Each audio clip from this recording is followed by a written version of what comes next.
முருகா. என் அன்பு பிள்ளையே, கோடியில் ஒருவருக்கு மட்டுமே கிடைக்கும் அதிர்ஷ்டம் இன்று உனக்கு கிடைத்திருக்கின்றது.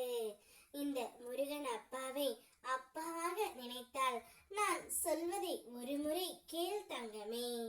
உன்னுடைய வாழ்க்கையில் யாருடன் எப்படி பேச வேண்டும், யாரிடம் எப்படி நடந்து கொள்ள வேண்டும், எத்தனை தூரம் நெருக்கம் கொடுக்க வேண்டும், இதை புரிந்து கொள்ளாமல் நீ நடக்கின்ற வரை உனக்கு எதிரே யாரும் இல்லை.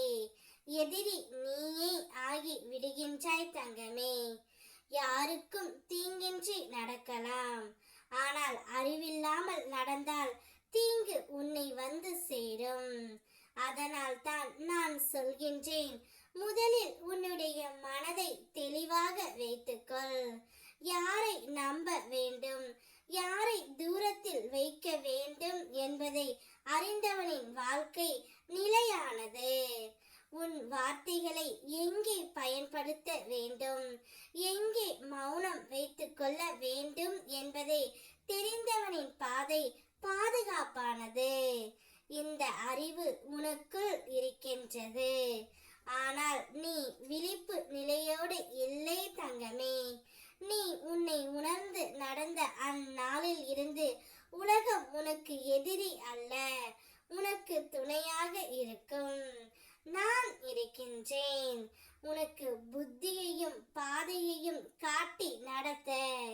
பேசி பேசி சண்டை பெரியதாகிவிடும் என்பதால் பேசாமல் அமைதியாக தாங்கிக் கொண்டு பல விஷயங்களை நீ விடுத்து விட்டாய்.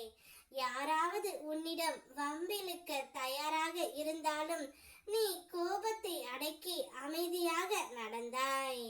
உன் சுய மரியாதையையும் உன் தன்மானத்தையும் கூட குடும்பத்துக்காக பலமுறை விட்டு கொடுத்தாய். மரியாதை குறைந்த நிலையில் கூட மனம் வலித்து வாழ்ந்து வந்தாயே தங்கமே. ஆனால் இப்போது அந்த எல்லா நிகழ்வுகளுக்கும் முடிவு வர உள்ளது. இனி என்னுடைய அருள் உன் வாழ்க்கையில் மரியாதையையும் நிம்மதியையும் திரும்ப கொண்டு வர போகின்றது. நீ அமைதியாக இருந்ததற்கான பலன் இனி உன் முன் நிற்க போகின்றது. மாறி போன மனிதர்கள், உன்னை மறந்து போன நேசங்கள், பொய்யாகி போன வார்த்தைகள், ஆதரவு கேட்ட வாசல் கதவு தட்டிய போது முகத்தில் சாத்திய அறைந்த கதவுகள், இவையாவும் உன்னை சலனப்படுத்தவில்லை என்றால் உன் எஞ்சிய வாழ்க்கையை நீ நிம்மதியாக வாழப் போகின்றாய்.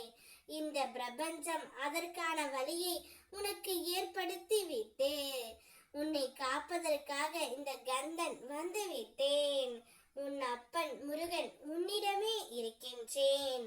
ஓம் முருகா.